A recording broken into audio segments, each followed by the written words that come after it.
Right. We're back here for some reason. That's cool. Oh my. Good morning, good morning. If you're anything like me, then perhaps because of being a parent, you had some late morning wake up. I don't know. I don't even know what I'm saying. Long story short, I probably woke up like 10, 15 minutes ago. And I was like, this is the latest I have slept in a long, long time. Very long time. Yeah, but here we are. Good morning.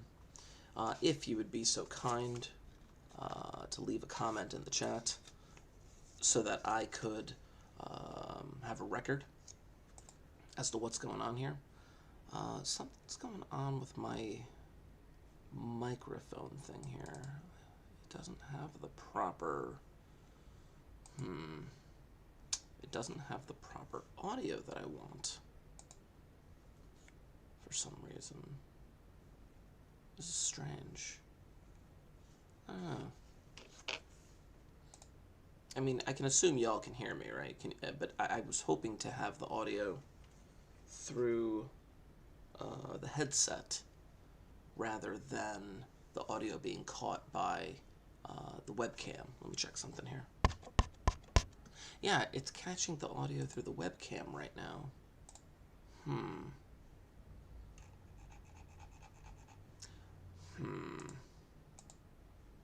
Okay, I can fix this. See what I can do here. Audio input capture. Add existing. Audio input capture. Still nothing there. Okay. Audio input capture. I want you to do the headset. And then I will mute that. Okay. Is that better or worse? I'm going to give people a moment to kind of decide. I made the change to the headset, and I'm talking calmly, but I think I might be a little bit too loud. Let me lower that volume so it's not getting over into the red area. So is that better or worse? What do you guys hear about that? About the volume of me per se? So give you a moment to kind of do that. Thank you for all the comments there. As I stretch. He says it's better. I appreciate that. Yes. Okay. So, good news, bad news, good news, back and forth, just some updates. Besides the fact that clearly I'm at home now for some reason. You know, this is such a weird day. Number one, today I am going to wrap up the chapter on confidence intervals. I'm going to wrap up the chapter on confidence intervals. I have some extra problems that I want to try, practice, and things of that nature. I don't have my notes from last class. Last class, at the very end of class, I was at the end of a problem. And I knew I ran out of time. And I said, okay, guys, hey, we're going to try this problem, but I'm going to have to finish it next time. I don't have any of those notes because I'm at home now. I have a note for myself saying, hey, finish the problem from last class, but I don't have anything else on top of that. You know what I could probably do? Unless, and please somebody confirm this for me, go back into your notes and type into the chat whatever information you can on the last problem we did last time, and I am going to see if I can't get any of that information off of the YouTube video that we did last time, and I want to just make sure I'm on the right page here. There it is. I think I found it. Okay, hold on. I think I found it. Because then this would save me a lot of time and energy, and this would be the first thing that we start with today. Right, we wanted... Perfect. I'm going to write this down. If I can get my little piece of paper here. And then you can see what I'm writing. Whew. And then we'll get this thing moving, and we'll see how this plays out today. So I wanted no less than a 3%. Stop expanding that. 3% margin of error. There we go. It was like 0.03, the 1.96 square root 0.5 times 0.5 divided by n. Cool. I forget the context of the situation. Was there context to that? I want to conduct a sample of the percent of people who are left-handed. That's right. Okay. Excellent. I'm right on pace with what I want. Okay. So I am going to finish with this problem from last time. And then I have some extra problems that I want to try with confidence intervals. My intention is not to keep you for the whole time that we have here. But I wanted to give you, well, that's the other good news, but then the other bad news. I do want to get in an assessment, and it is going to be a major.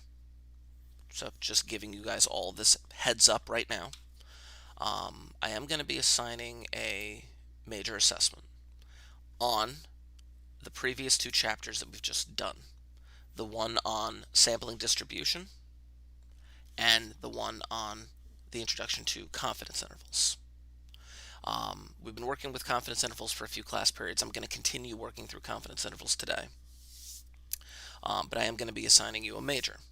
Now, I'm going to assign you that major before the end of this week. And obviously you will have the time to get it done. You will have obviously a part of the weekend to get it done, and there's knocking at my door. I'm hoping for this major to be due probably on Tuesday. I think I would be more comfortable with it being due on Tuesday, only because as a just in case on Monday, you'd be like, oh snap, I forgot to do it. And then, you know, so that's where I'm kind of aiming for. So I am going to assign it for the end of this week. I'm probably going to assign it at some point. I'm probably going to assign it at some point tomorrow. Oh my goodness, come here. Come here. My daughter brought me my coffee. You want to come say hello or no? No? Okay, fine. Oh, thank you. Yes. Have a good morning. Okay. Oh my goodness. Sorry, they brought me my coffee because I accidentally slept until about 20 minutes ago now. Anyway, where was I? Right. So I am going to be assigning this major. I'm probably going to assign it at some point tomorrow, and it will probably be due on Tuesday. I'm going to stick to those dates. The timing, like what time on Tuesday, what time on Friday, haven't decided yet, but I'll let you know. I'm a little out of it, but that's okay. Oh, for a moment, I'm like, did I even put on my glasses today? That is kind of how little tired I am. Anyway, we're going to get this thing moving. So, first things first, we left off on this problem. Last class, I talked about how I wanted to conduct a survey on left-handed people. And I wanted to see, like, okay, what percent of the population are left-handed? Well, I don't know the true proportion of people who are left-handed. I have no stinking clue. So, well, that's kind of the purpose of me, doing the survey. But in conducting the survey, I wanted to conduct a survey that had no more than a 3% margin of error. No more than a 3% margin of error. The calculation of my margin of error, as you can see right here, the calculation of my margin of error would be the z star times the standard error. And it has to be less than 3%. I have to be within that 3% margin of error. I wanted it to be 95% confidence, so I was able to calculate a 95% confidence interval z star. There's my little calculator right there, where I went inverse norm 0.975, because if you talk about the 97.5th percentile, that's a representation of capturing the middle 95%, because it would be 2.5% to 97.5 percentile, and that gave me my z-star. Of course, on this calculator, I don't have that setting for inverse norm to go like center, but you guys do, or most of you do. Anyway, typically for the standard error, it goes square root of p hat q hat on the top, but I did not know what my p hat was because I have not conducted the sample yet. And since I have not conducted the sample, in order to get the most appropriate sample size, which is what this question was asking for, I had to assume the worst case scenario of a 0.5 on the top of that fraction. It would actually maximize the sample size that I needed to get. It would basically say, like, okay, no matter what your p hat actually ends up being, this is the sample size that you should go for, and you'll be within 3% margin of error, guaranteed. So I had to go about solving this, and that's where I'm going to bring back my calculator. With my calculator, I am going to have to do 0.03 divided by 1.96. I could probably be a bit more accurate with the inverse norm. Now I'll do that. I'll see what the difference is next time. I'm going to, instead of using 1.96, I'm going to use the full decimal, but I'll do that with the next calculation. But I'm going to have to divide by 1.96. This is your algebra skills. I did not teach you algebra, so I'm assuming you have good algebra skills. You're going to have to square both sides to get rid of that square root, and then it gets a little dicey. Let me show you what I mean. When you divide by 1.96, you get that crazy decimal, greater than the square root of 0.5 over n. Then you would have to square both sides. Now again, instead of writing out that decimal right now, I'm just going to leave it like this.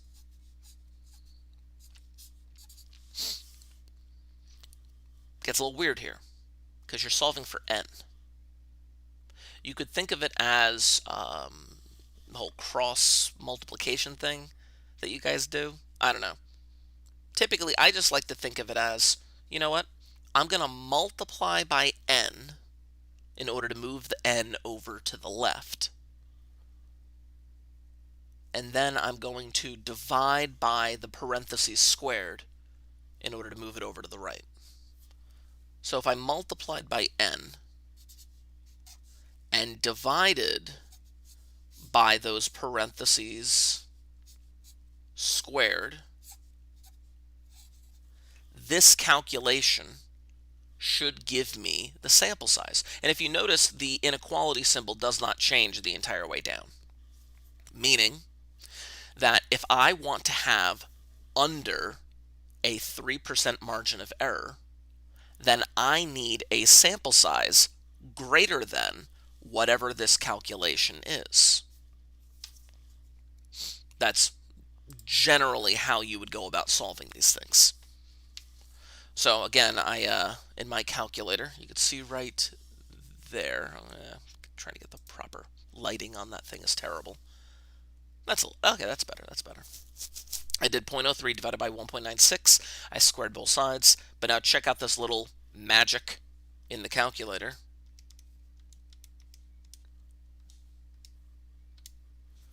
Look what I just typed in right there. Most of you probably know how to type it in like what I just did. That crazy decimal, that 2.34 times 10 to the negative fourth power, that is the parentheses squared. And I had to do 0.5 times 0.5 divided by that decimal. So the most recent calculation is technically the most recent answer if you look at your negative sign on your calculator. If you look at the negative sign on your calculator, just above that negative sign, you should have the letters A and S for answer. And if you do second A and S and put it in the right location, it will do this calculation correctly. And it will give you that. Now, just for the sake of argument, n has to be greater than 1067.1. Again, just to be safe, in order to ensure that you have a sample margin of error less than 3%, you need to round that number up because you can't sample a fraction of a person. So minimum sample size, 1,068. You do have to round that up. Now I'm going to do that calculation again. I'm going to use the full decimal for the z-star in a moment just to see if there's any huge difference here. Because you are dealing with precise decimals. You are dealing with precise decimals. And you really do have to be careful, is what it comes down to. Okay, so let me do that calculation one more time, but I'm going to use the full decimal here for inverse norm. So inverse norm of 0.975 gives me that 1.96 number, but I'm going to use the full decimal. So let's see, 0.03 divided by that answer squared gives me that crazy decimal, and then it was 0.5 times 0.5 divided by that answer. Yeah, gives me about the same answer. There shouldn't be that much of a difference. Clearly, before we got like 1,067.1 and change. Here we got 0.07 and change. So the answer is the same. It's 1,068. But yeah, that's how you can determine a minimum sample size.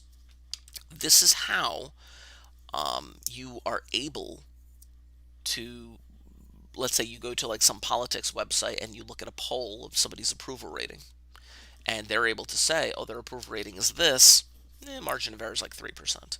Cool. 3% is not a bad margin of error. It really isn't. I mean, yeah, we could have a 2% margin of error. We could have 1% margin of error. We could have any margin of error we want at 95% confidence. But how many people do we sample in order to get that? Solving something like this will get you that minimum sample size. So yeah, if I want to have 95% confidence at finding out, the true percentage of people who are left-handed with a 3% margin of error or better, I would need to sample at least 1,068 people. Yay! Is that how they do the jazz hands? I don't know. I don't know how things work. Okay. So, I want to give you an opportunity to try a problem. I do have a problem lined up, and I want to give you an opportunity to try it on your own calculator. See if you can get it. I'm going to set you guys up with the information, with the question itself, and then I'm going to give you a little timer. Yeah, I'll set up a timer. I can actually do that on on this computer because where's my keyboard? I can actually set up a little like a Google timer here. Watch this. This is nice.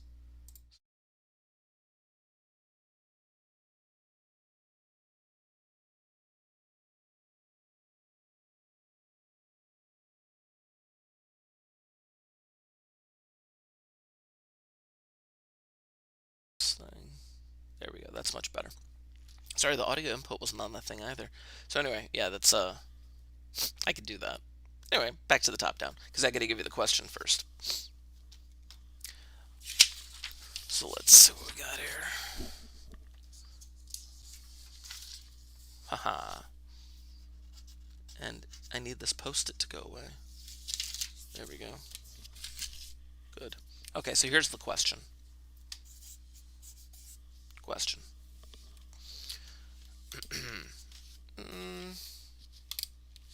Hold on.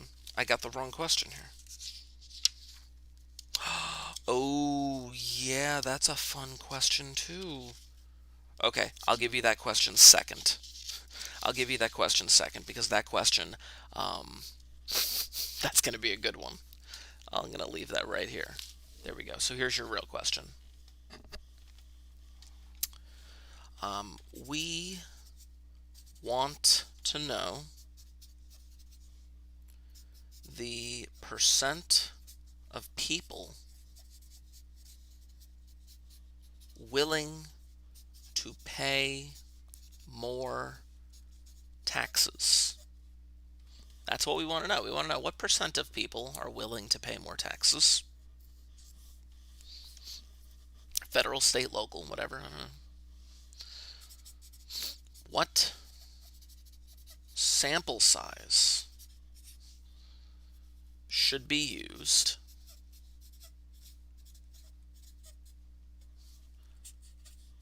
to determine a 90% confidence within a 5% margin of error? Question mark. We're going to conduct a survey, and we want to know what percent of people are willing to pay more taxes.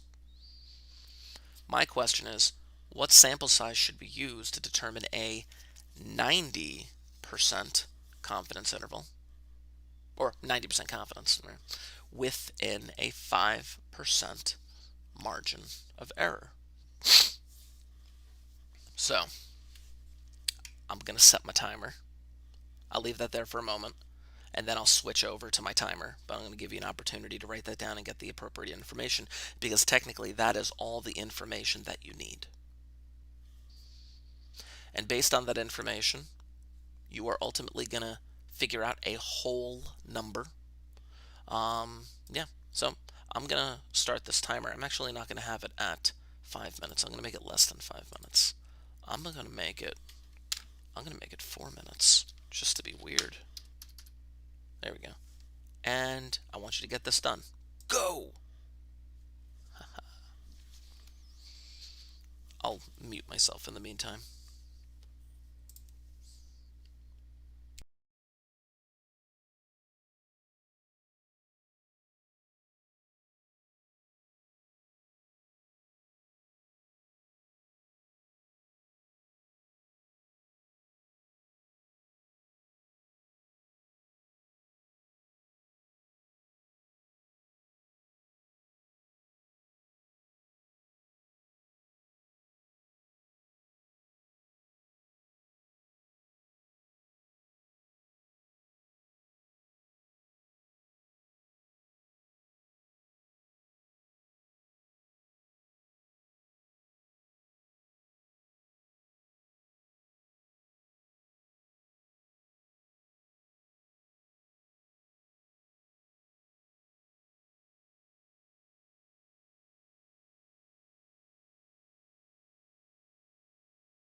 That's cool. I didn't think it would actually make the noise through the computer, but it did.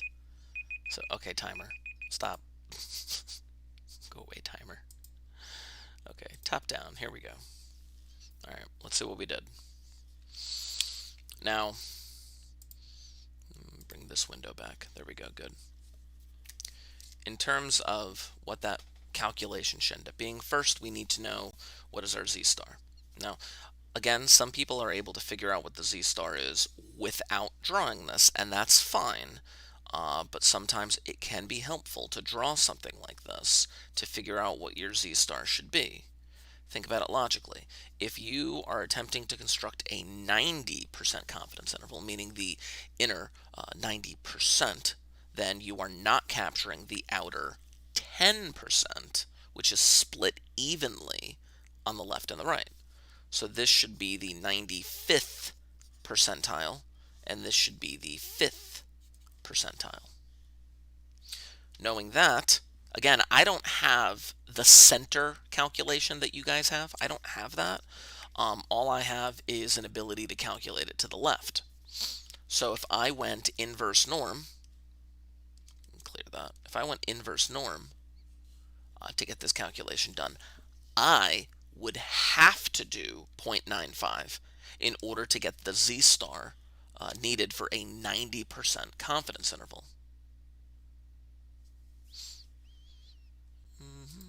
There we go. Sorry, I got distracted by something on my computer.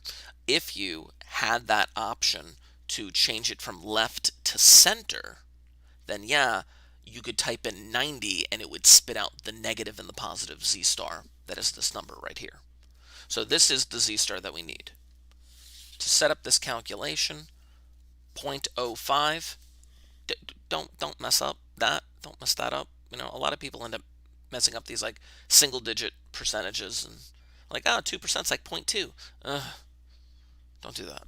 Anyway, your margin of error, which is again your z-star times your standard error, square root of p hat q hat over n, should be 1.645, again, whatever that number ends up being, times the square root. Now again, just like before, since we don't know, we're going to put 0.5 and 0.5. If you did know what the p hat q hat was, then yeah, you would put it there. If you did know, for whatever calculation they end up asking for. But since we haven't conducted the sample yet, we have to assume worst case scenario. And there's your n, because that's what we're actually solving for. Solving that will get you the answer that you're looking for. Okay, so in order to solve something like this, I'm going to do, yeah, you know what, I'm going to do the real number, or the number that's on the calculator here. I was debating that. 0.05 divided by that answer decimal, so I'd have to divide by that. I'd have to square both sides, moving that n over. 0.5 divided by that crazy decimal. It's the same calculation. Knowing your algebra skills, should be able to see something like that.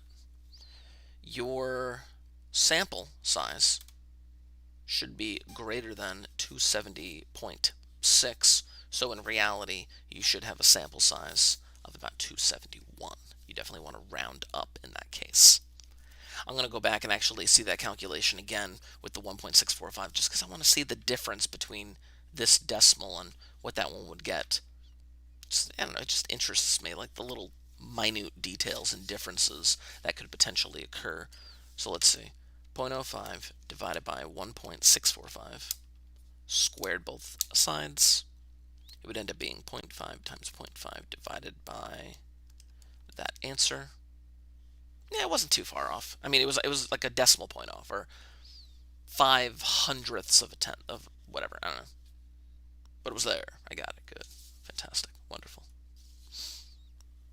Solving these again using your algebraic skills. It's part of the reason why Algebra 2 was a prerequisite to get in, because you need to have those algebraic skills. Also, there's a certain level of brain thinking.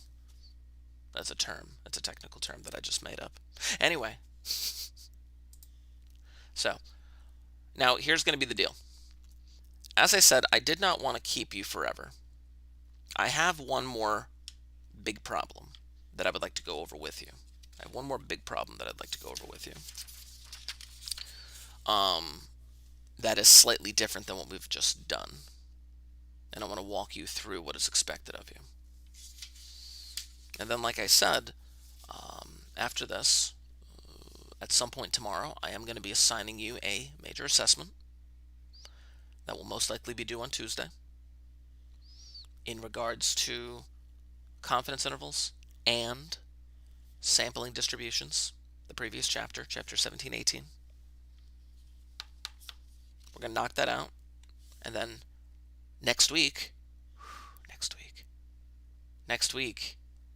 is going to be your first step into hypothesis testing. I'm very excited because this is the bread and butter of AP Stat. But regardless, I do have that one more problem that I want to do. I don't know where any of my paper is. There it is. That's what happens when I'm at home and I don't have all my regular stuff. I have to improvise with what I got. Okay, here's the question that I'm going to throw at you.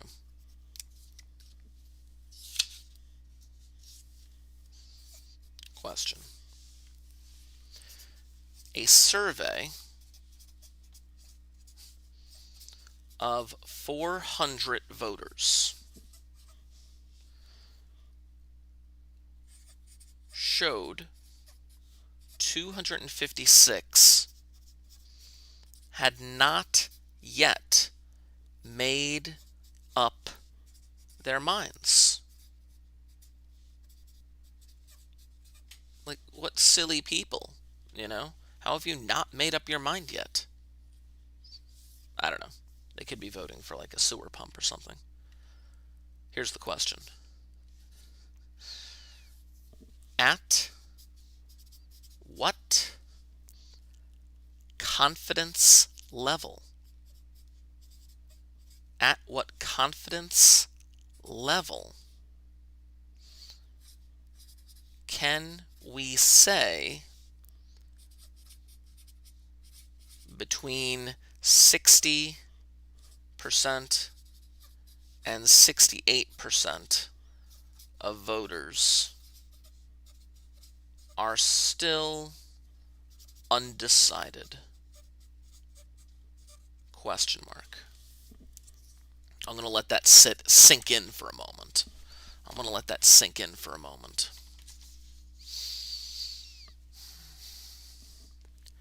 A survey of 400 voters showed that 256 had not yet made up their minds. Okay. At what confidence level can we say that between 60 and 68% of voters are still undecided? They want to know the confidence level. Now, typically, we use a 95% confidence level. But, we don't have to.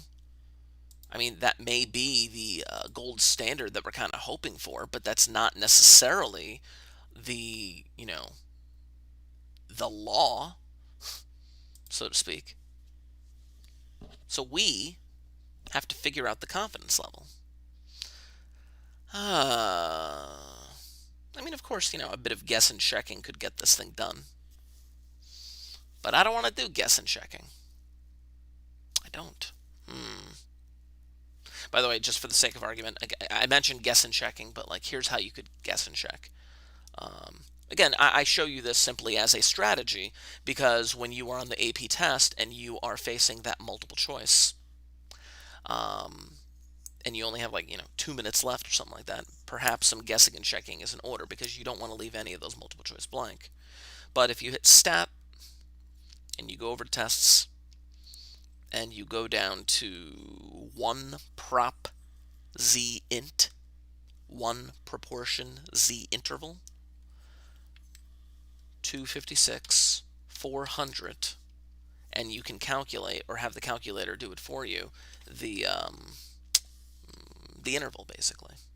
But again, they wanted to have the interval between 60 and 68. So this one I just did is 59 to 68. So my confidence was set to 95. I would have to make it larger or higher than 90. Actually, no. If I made it higher than 95%, think about this logically for a moment. If I increased the confidence, this is 95%. If I increased the confidence, I would raise the z star and thus, watch me now, expand that interval. Raising the confidence expands the interval. I'm 100% confident it's between 0 and 100. Yeah. So in order to get this interval actually down to the level that I need it to, I'm going to have to lower my confidence. The sample size is set. I can't change any of that. The only thing I can change is my confidence. So this is what I'm saying, like with the guessing and checking. You can go back to one prop z int, and then you can change your confidence level. I'm going to make it like 93%, for example. Okay, I'm getting closer, but here's how you do it by hand. And like I said, this is the last one I'm going to go over with you today, and then I'm going to set you loose. Go play in the snow. Yeah, go play in the snow. Anyway, sorry, I'm just frazzled. Anyway, where am I? Okay, here's what we got to set up. First of all, we do have a p-hat this time. I mean, you could figure out your p-hat in one of two ways. You could be like, oh, it's either, it's 256 divided by 400, or it's the center of this interval. It's 64%, whichever way you slice it. But your p-hat is equal to 256 divided by 400, which is 0.64. There is our p-hat, our sample proportion. Okay. Now again, as a reminder, it's always good to know what this formula is. I'm just going to write it down for the sake of argument. But the confidence interval is p-hat plus or minus z star times the square root of p-hat q-hat over n. Now, do we need that whole thing? Actually, technically, no, we don't need that whole thing. We don't need the whole formula for this particular problem because we know what the margin of error is. According to this, we know that the margin of error should be 4%. It should be exactly 4%. So here's what we have to set up. And then I'm going to help you solve this. 0.04 should equal my margin of error,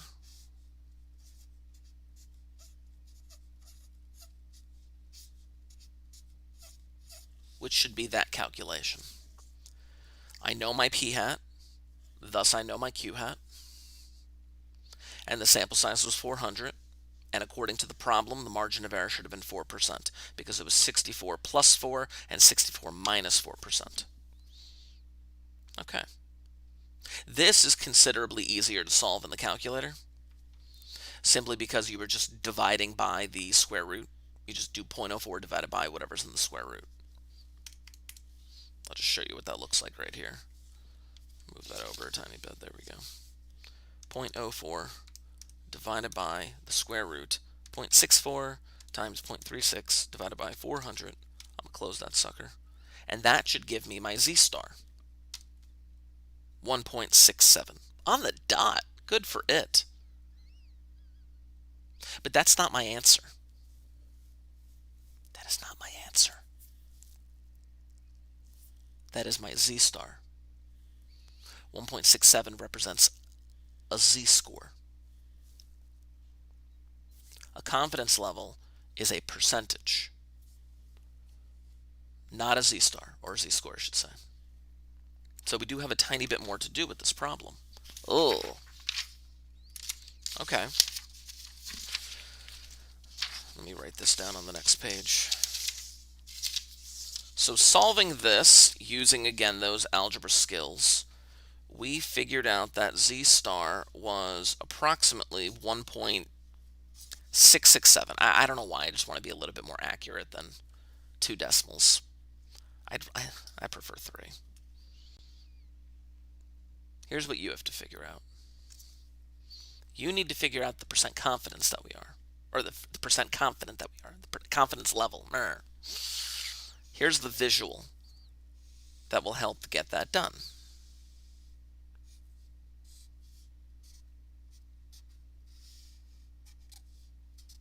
Question mark? Straighten that a little. There we go. But your z star is from 1.667 to negative 1.667, or the other way around, I should say. Well, Ms. Frankie, how do we figure out the percent under the normal curve from one z-score to the next? Ugh.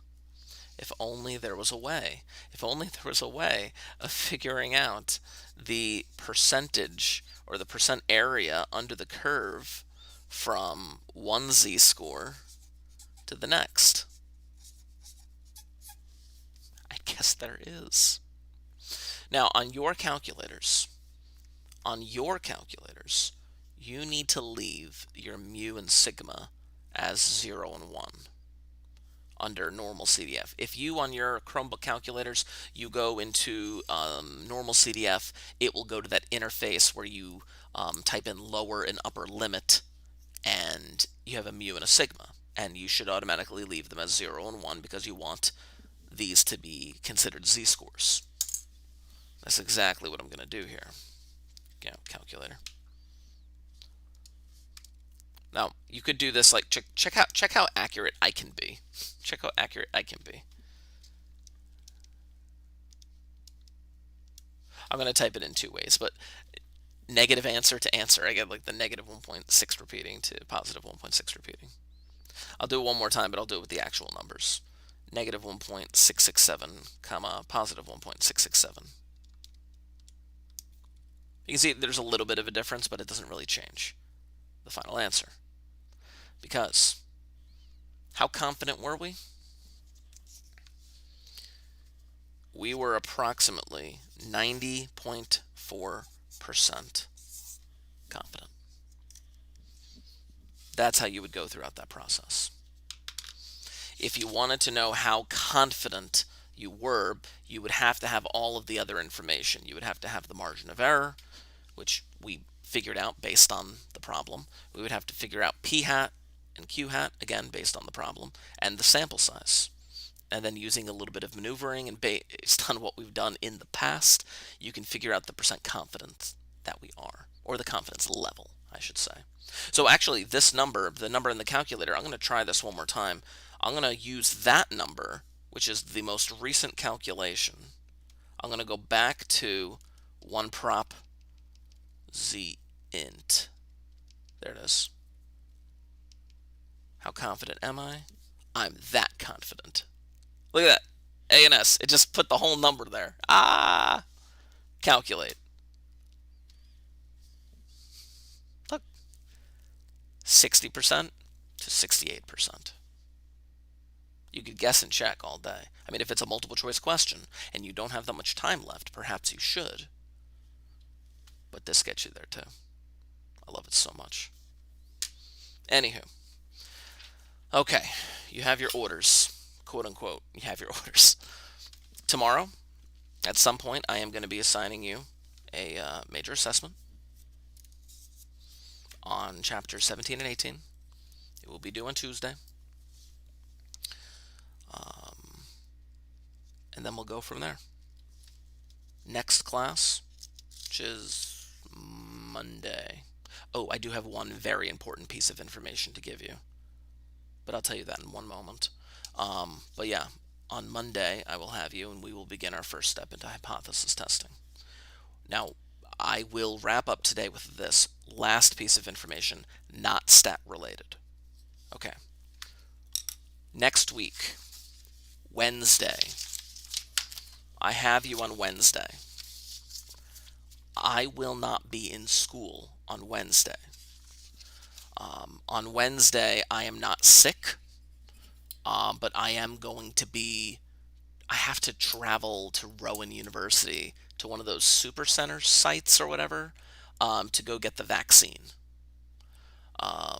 So I will be out on Wednesday, so no worries. There will be plans for you. It's going to be weird. And this is the reason why I'm bringing this up. Because if I'm absent and you guys, most of you will be back in school, there'll be people in my classroom and there will be people online being like, hey, what's going on? Where's the lesson? So I just wanted to give you the heads up. I will have something posted in the Google Classroom. So regardless, you're going to have to do that. For those of you that are online, virtual students, how are you going to check in? You're going to check in via that assignment on Google Classroom. So I will remind you of this on Monday. I know this is weird.